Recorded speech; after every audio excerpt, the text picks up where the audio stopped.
Hey everybody, I'm Jody Vance. And I'm George-Affleck. And it's time for 100% daylight savings, unspun.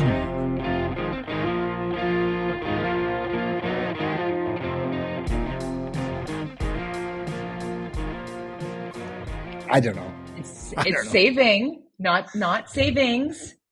It's Patty's Day, not Patty's Day. How many corrections have we gotten over the last week from the grammar police or from the word police or from the? I just I say St. Patrick's Day because I don't want to get myself in trouble.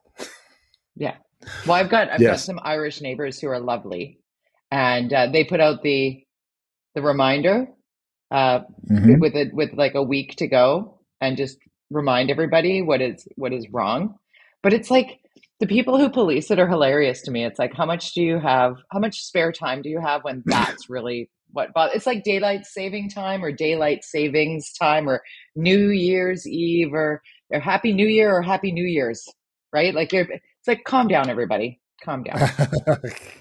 I don't know. How do you feel about daylight saving? How do you feel about the spring forward? I like this version. What is this? What are we in now? I always get confused. Which one is which? I want to keep this one. Whatever it is that we have longer evenings. This is the one I want. I agree with you. And what the conversation I had with about a bunch of teenagers who love a debate, and I enjoyed that because I went up to the lake. I'll tell you more about that. I went up to the interior for the first time in a while. And I had the kids there, and I'm, listening to the political debate and the banter and whatnot, and daylight saving time came up. And one of the teenagers was like, so I would go to school in the dark, and I'd be sitting in my classroom, and it'd be like 9 o'clock, 9:30 in the morning, and it'd still be dark. And me and his mother were both like, yeah. So we didn't have to leave school, and it would be dark like this. Like, we'll all take that extra.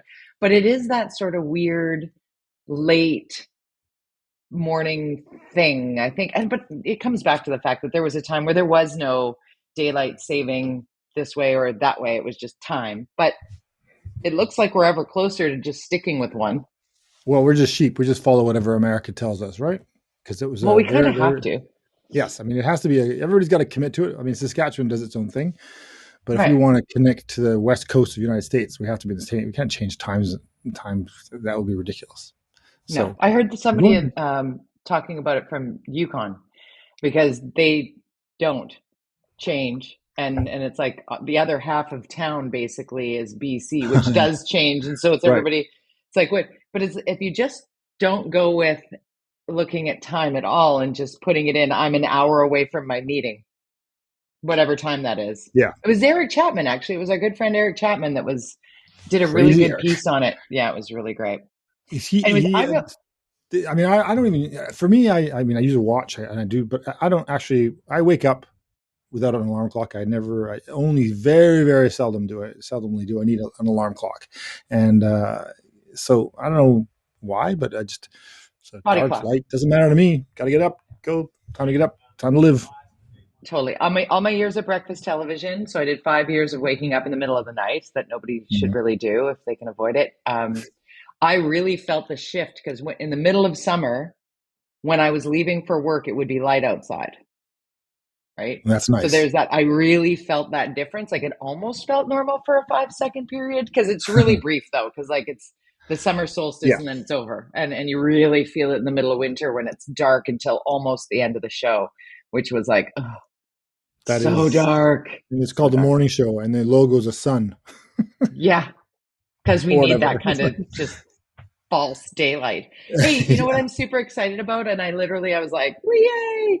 The fact that not too long from now, fully vaccinated people will be able to come and go as we please from this country to the next. Very exciting. I mean, it's on April Fool's Day, so it's not the longest joke, is it? Can't. April 1st. Doesn't work that way. You're not allowed to announce your joke early. Defies the rules. No.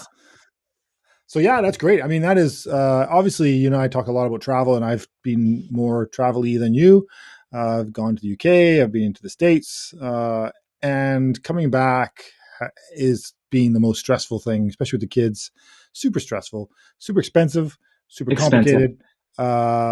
So great. Get rid of this rule. Fantastic. it's complicated and it's confusing, and it puts the responsibility on the traveler to make sure that you are not sick before you get on a Right. plane coming home. Because there's still So, be random tests, right? There's still going to random be tests, the right, but but no no need quarantine, to no nothing like that. So, exactly. yeah. So it's going to be almost normal. And so basically now you can go to the States and back, right? Because they don't have any Yeah. rule going down, and now we can come back. Yes. That's good. I just Exactly. want to make sure I got that clear. We do, I mean, and I've I would like used to. you so much, Jody, for making things. I often get confused by all these things. Thank God you've been helping me through the last 2 years with all these rule changes. Rules are not my thing. That's very kind of you to say. I do. I do like to follow a rule when it's for our safety, and I do have the elders in my life, so I'm trying to keep track of it. And my stepdad, who's 84, hi Bruce. When he needs to know something, he comes to me. I'm kind of his news Mm-hmm. department in that regard. So I keep track of it for his group of friends because they are down in Palm Springs. They're living their best life now. We got to the point where we're like, you know what, vaccinated and boosted, it's time for you to go.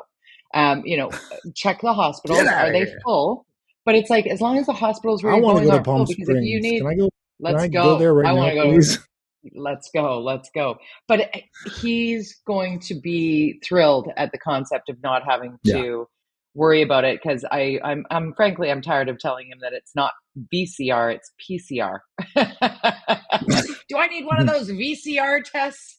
No, those are It's not a free beta down either. here at the. I know it's so funny, but I They got to are say free down another there. thing They got too. the CSV on there. They're free. Yeah, yeah. I know. It's a source of pride. I'm sad to look around in other jurisdictions to see how Omicron is still impacting. I was just reading a story Mm-hmm. about Hong Kong.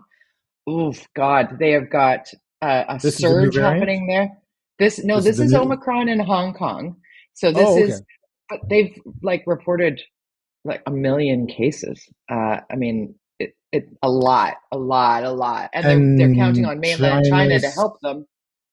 yeah, but their vaccines aren't as good as ours, right? And they haven't I'm It's an surprised. I issue. was talking to Keith Baldwin because I've been filling in this week for Mike Smith, and I was surprised at some of the numbers in China that they're not vaccinated as high as you might think. And I would have thought, oh, wouldn't they just get in line, just jam it in you, Yeah, no choice, no, you don't get to say no thanks. But apparently, it's no, been, I guess, because a billion people, it's hard to get to them all, and so this variant, not only that they don't have high vaccination rates, but they also have their vaccines not as good as ours, and so they're seeing a new wave, which is causing all sorts of problems, which we'll get to. But Europe also, and anywhere where there's vaccinations are lower, are having a bigger problem, and I think and that's that's the thing. interesting. I think it is too. And people in the US, I'm watching on Twitter. I'm actually in a pretty interesting discussion with a couple of people on Twitter. And I don't think they're anti-vaxxers or anti-science. They're just, mad at somebody that this is happening. And we're all a little Mhm. mad at somebody that this is happening, right? But here in British Columbia, I keep saying out loud, I'm so happy that I've gotten the opportunity to be here because we are in this province particularly the highest vaccinated jurisdiction in the world in British Columbia, which is amazing. And then you look Mhm. across the country to Canada. I was watching Theresa Tam this morning give her update and talking about that new variant that you were saying. Is it V2? Anyway, Mhm. it was BA1, then it was BA2. Now there's a Yeah. V2 and it's starting to take over, but it's not taking over as quickly in Canada because we're so highly immunized. And I think Mhm. that is a great example. Ultimately, when people are doing their PhD on how the hell happened over these last 2 years, I think it is going to come to light that, those who didn't politicize vaccines fared far better than others. And in Hong Kong, they did go with COVID zero, right? They shut everything down. They closed the businesses. If there was a case, Mhm. that case was put into quarantine and held it. And then they kept the numbers at bay, but didn't vaccinate the population because COVID zero was the plan. But with Mhm. Omicron didn't cooperate with COVID zero. So, When Omicron this is what we're 2 seeing. or V2 is not apparently as deadly, or is as deadly as Omicron, but it's faster. So it's got the same kind of makeup. It's just faster. So that's why we did quite well with Omicron because of the high vaccination rate. So it's just, I mean, it's definitely a case study of get vaccinated. I don't know, Yeah, I'd like, like to go back to the people that are going to argue that vaccines don't stop you from getting it. No one said that. No one said that.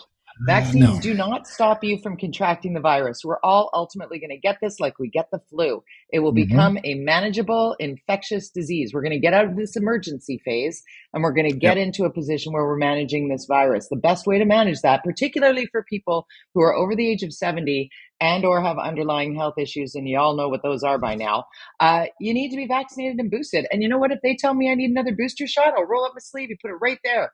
If I have to take 2 days or 5 days or whatever off work, and I'll do it to the As long as it's detriment not a of my bank podcast day. account. No, as long as it's not, I'll do it sick here, George. I'll do this sick. But it's interesting though, like the people that want to argue why to not get vaccinated. And if you don't like mRNA, don't get that now. There are There's other choices now. options.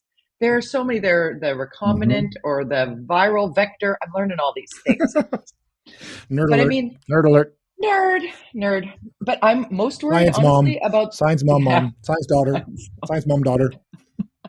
I worry now about supply chain for those who really need access to certain things. Like I'm very lucky. I put my hand up as an entitled person who has access to everything I need. I mean, when my biggest problem with supply chain is the table that I want from IKEA isn't in stock, I know I'm doing all right. You know what I'm saying? Your But that's Bork. how Your Bork's not available. my beer book. Your Yeah. bringing your Yeah. Billy bookcase. Yes. Yeah, no, I know it's true. Billy But bookcase. in supply chain, that's a challenge, and inflation and all those things happening. I mean, the good news, yeah, with this COVID thing is we're getting it done up here, but we're also facing all these other issues, and it's crazy. But to travel, I mean, you were just traveling locally, and I thought Yeah. you wrote a column for the Orca, which I thought was really interesting, and the people should read it. It's a bookend because you wrote a column in November about your travel back home at the flood time, and then this one was Still about. gives me a little jolt of I know adrenaline it when was I very think back to that emotional. day. I do. It Yeah, was. It was. scary.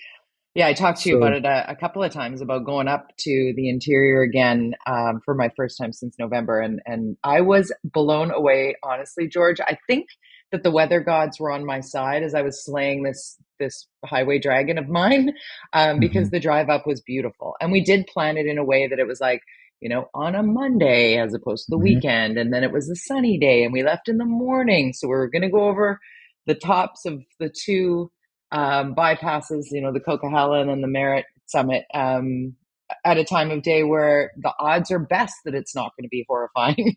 Anyways, But for I all didn't of even that. know the Coquihalla was open.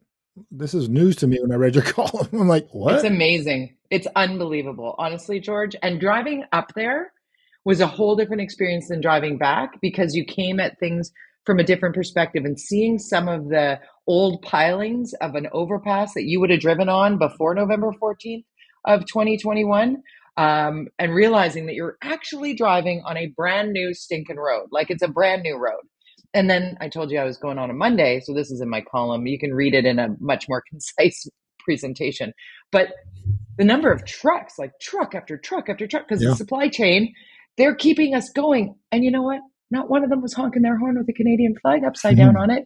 None of them. They were working hard. Doing their They job. moving the goods. I was so grateful. And the people who are, the flaggers that are standing there slowing you down. First time ever I've gone through a construction span on any highway, and every single car slowed to exactly the speed limit that was posted, right? Everybody's like, oh yeah, 60, Just I can do 80, yeah. right? No, Just now they're just thankful to get through at all. Because of the 100%. assumption would have been we'll never get to this point for it was like 2 years they said it before you'd have it back to somewhat normal and be able to go the speed limit on most of it, which you said you can, and that's shocking. And you got over your fear. It was I cathartic, did. the trip. It was cathartic. I felt really good about it. I felt, but I was really scared. I really was scared. I was a little Mm-hmm. freaked coming back again because the weather was a little worse on the return trip. But I was like, I'm just going to take it slow. This Mm-hmm. is not a land speed record race, right? Like That's we when do I not drive it. need, right? But I was doing that before. Like I'm a defensive driver, but I'm also somewhat of an aggressive driver. I want to keep moving. Let's go. Let's go. Let's go. Let's go. City life. And I That's how you just was got to like, drive in the city. Yeah. but Mm-hmm. I'm really honestly so grateful.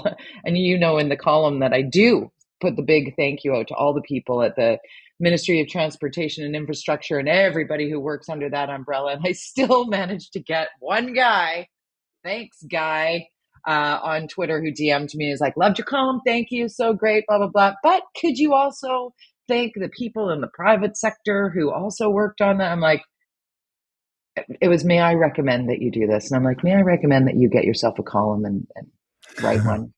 Because I was like, come on, you can't even say thank you now without it being a thing that you didn't do right. It's like, I okay, mean, I everybody think, calm down. yeah, it's interesting though, because the industry, given this province's passion for unionized labor, they kind of let it slide for this, and let anybody let's get this done. Let's Let's get this go. done. Private, public, Yeah. get in there. Union, But that's non-union, what I let's get her said. done. Top down to all the way to that, because Yeah, the person holding the slow and stop sign, honestly, every single car that went by waved. It was like that's going cool. to your local. It was really great, and that's what we need to focus on, because we can, as a society, I believe. I really truly do believe this. I'm not Yes. Pollyanna. I think we Okay. can find a way back to being good to one another. I think we can. Well, I mean, look at what's happening with regard to Ukraine and how we've all just become Hmm. a piece of this horrifying history in a way that, like, we're doing. I would take in a family if I could. I mean, I look at those strollers You being might have parked to. at the. You might I have will. to. Well, I mean, How many are going to coming to Canada? They're letting into, like, it's on ten these 3-year thousand. visas. That's 10,000. immediately we're going to let in. Yeah, I mean, we already had a plan of to 500,000 BC. people. Yeah, oh, Yeah, just no, to to BC. BC. Just to BC. Yeah. We have a housing crisis, and we had the province announce a homeless strategy yesterday. We all know that housing and homelessness and affordability is an issue here. So it's going to be interesting to see how we deal with that. So when we talk about inflation and Hmm. everybody talking about, oh, you want to drive the Coca-Cola, gas Yeah. prices were definitely on my mind all the way up and all the way back. And they were hovering right around 194.9, up and a little bit down from there. Hmm. But people thinking about the, like, pinching pennies and the affordability of the supply chain stuff that we're talking about. Like, if there is a CP rail strike, if there's a rail strike in Canada, Oh my God. or I guess it's not, yeah, it's like, what happens then? We look out We in end up Burrard like we Inlet, were and, during the floods. right? But you look out Same in Burrard situation. Inlet, and all of those huge freighters loaded, like Yeah. not even unloaded yet. And those Yep. go on trains, and those go on trucks, and those go, like, if we I slow know. that again, oh, Well, this is a real challenge. This inflation. If there's a supply chain issue, there's an inflation issue. You're looking at, in the '70s, there were, pay increases in government of 15% was like the lowest. We're looking at massive job pay increases in all sectors, private, public. You're looking at the price of a cup of coffee, and a price of a cup of coffee just got more expensive at the city of Vancouver. Everybody. it's not so much Um, BS yeah, anymore. no, everything's going up 5, 10, 20% on some of these things. This is, they say the average, the latest study I saw this morning, for a family of 4, the next year, it's going to cost you $900 approximately more per year for what you were paying for before. $900. If you're making a family of 4 making like $80,000, that's like 1/10 of It's a your. I mean, lot. that's a big chunk That's of a your lot. income. So this is a real problem. And as an employer, as a business, increasing my staff's salaries by 10 or 15 or 20%, I don't have a lot of clients who are going to be particularly happy if I say, I'm raising your rates by 15%. It's just, there's this At 4, disconnect. peeling off from your teeny tiny little margin of profit and hard work that you put in. Yeah, It's like you it's a real can't. problem. Yeah, And I know that Alberta, for example, with the gas, did they reduce the tax? We haven't done anything like that in BC, but right. the thing with inflation, and we've talked about it for 2 years here, is you can't, especially this one, which is across the board, where before you could tweak things like interest rates that might affect things, slow the economy down. This is not just related to the heat of the economy. This is related to what's going on in Ukraine, the breadbasket of Europe, where Yeah. we get our wheat from. Ironically, we get oil and gas from there. All of the Russia stuff. We get sunflower oil from Russia. That's where all the sunflower oil comes from. These, and then you just compounds. You got the Ukraine Russia thing. You've got COVID. You had the floods. You had this. It's like all these things coming together. You can't be in government. You can't tweak something to change this craziness that we're going to have probably for the next 3 years. It's going to be very intense, and it worries me as a business owner for sure. And I think you're looking. This is why when I was in office, and I would always say this, and they were doing 4, 5, 6% increases, 3%, and I said, and at that point, inflation was 0, and I said, we got to focus on the fact that it always won't be like this. We always have to save for that rainy day, so that we don't have to do a 10 or 15% tax increase down the road. Yeah. So that we set aside, we don't spend all our money. We embrace this. We try to keep our costs and find a good rate of inflation increase and save. Don't waste all our money now when people don't need it, because they're going to need it, whether that be in tax reductions or whatever. Unfortunately, in Vancouver, anyways, in Burnaby they did it, but Vancouver did not, and we have no funds set aside to deal with this. So guess what happens? Tax increases. So now you've got inflation. Now you got your property tax increases are going to go up. What it's going to be 10%. It's going to be 10% in Vancouver. And whoever wins this fall, whoever left or right, it's going to be a 10%. So these are things like this inflation problem is massive, and it's not just Canada; it's the whole world. Yeah, it's a whole world, and being ill prepared for it after the amount of slush fund, for lack of a better way of putting it, that was kicking around because of the inflated and overheated and money laundered, housing markets, and the land transfer fees and the costs and the taxes and the thing and the stuff and the whatever, the fee on the fee on the fee on the fee on the fee. There was a lot going into government coffers, both on the municipal level and on the provincial level. There was a lot of money that wouldn't otherwise have been there. And that's a real frustrating piece for me as a Vancouver resident, as you and I speak of this all the time, and just being able to drive into other jurisdictions that are just a couple of streets away. It's a whole different ballgame when it comes to infrastructure and taking care of the streets and collecting the garbage on. I've had to call in again on the garbage. The aquatic center fall off the side of the aquatic center. The side of half the wall fell there? off. Well, it's park board. Hello. Don't get me started. Don't get you started. It's just disrepair from not being focused on the basic principles of what you're supposed to be doing, taking care of the things. The park board had when I was there, City Council took away about $100 million away from what was money that was designated for the park board because they hadn't spent it. And so we refocused it on other stuff, took that money and put it in something else because it was money they'd gotten from CACs and DCLs. $100 million, and they didn't use it. They could have built a new community center, 5 new community centers with that money. They didn't. This park board. I mean, I'm sorry to kind of now I'm off from the park board and city stuff. No, I'm good. I'm good. You go ahead into the park board. You're feeding my soul here, but it makes me so angry that what has been the focus of the park board while infrastructure is crumbling is to police people wanting to have a beer with their COVID-19 picnic at the park that they paid for on the grass that is not mowed, because we want to save the bees. Well, how about we have a place for kids to play and then worry about the bee garden that can go over there? Like, there's a way to do this that's balanced, and it doesn't have anything to do with big orange pylons put around our major park in downtown. Like, there's so much about this that is so frustrating, Millions George. spent and, on that. How's that going to change? Millions spent on closing a park by the park board. It just makes me nuts. October 15th, 2022. I'm always nuts. October 15th, 2022. We're going to have an opportunity to vote on who is out at the park board. And that's going to be really important. We have to make sure when we're going to that ballot that the people that are putting forward what we believe to be right for our parks in the city, we need to vote in at least a voting block of people. Because right now the voting block is airy-fairy, let's let everything overgrow and not touch anything, and we'll take out all the water features that have been put in over. I've given you my prediction in the past, where certainly on the council, the makeup with the Kennedy winning, given the current competition for the center, right of center on the spectrum. Interestingly, just yesterday, John Irwin, one of your favorite park board commissioners, who is very, the campsite and all that stuff, he's moved from COPE to Vision as of immediately. He's now a Vision Vancouver park board commissioner. Very interesting because that might have Kennedy-Stewart a little bit worried, because now there's a few people that have announced they're running for council for Vision.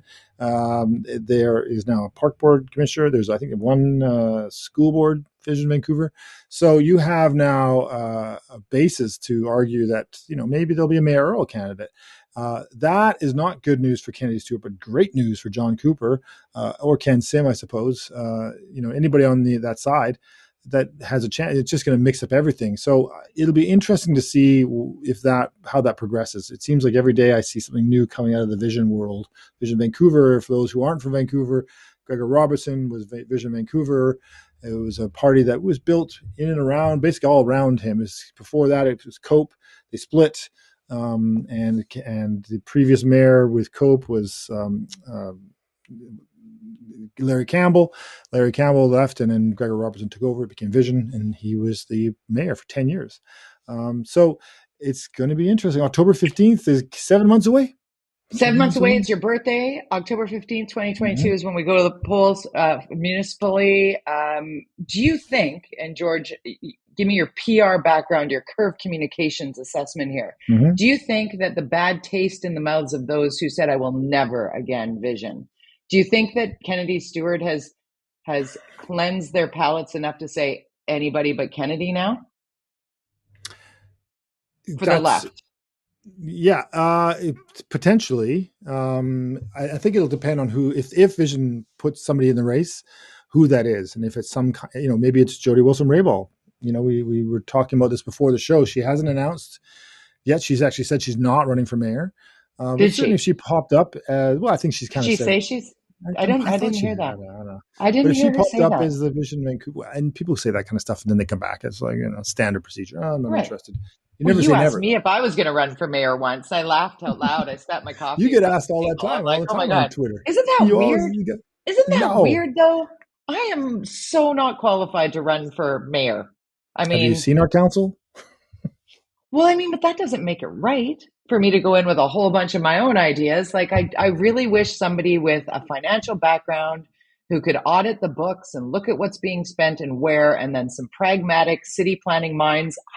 Someone like you, George, could go in there and actually, I think if I were mayor is a thing. Like, at the very least, you could be, in like their chief of staff. You could be like the guy. Yeah, maybe chief of finance. We'll see. It's going to be interesting. I'm going to keep trying to get you into City Hall in one form or another. You can go in and just be somebody who's not an elected official and just like be behind the scenes. What would be a role that would work in that way? Because I'm not against being a part of what could fix what's broken in my hometown. I'd love to be a part of it.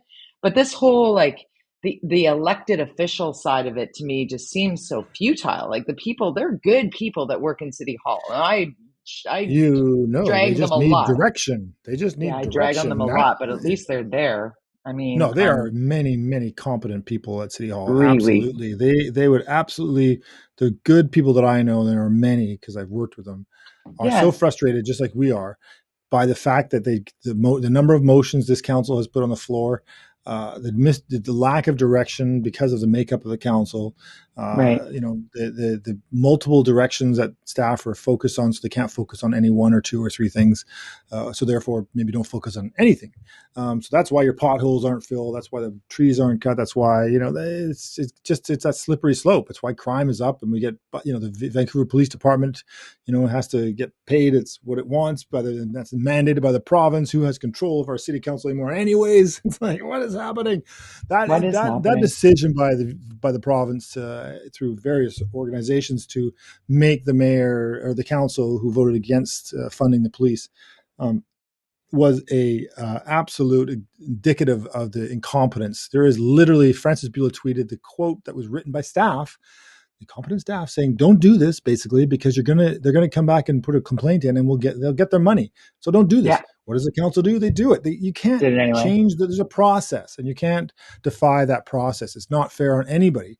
As much as I hate spending money, and whether or not cutting the police budget is a good idea or a bad idea, the budgeting process is a budgeting process. You can't defy it.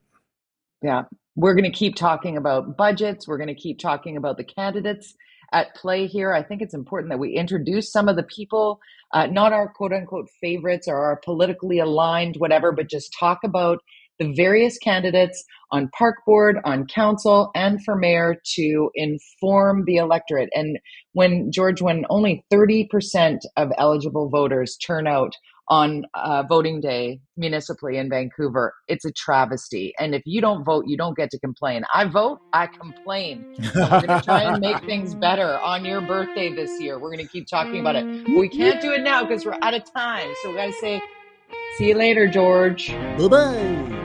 Bye.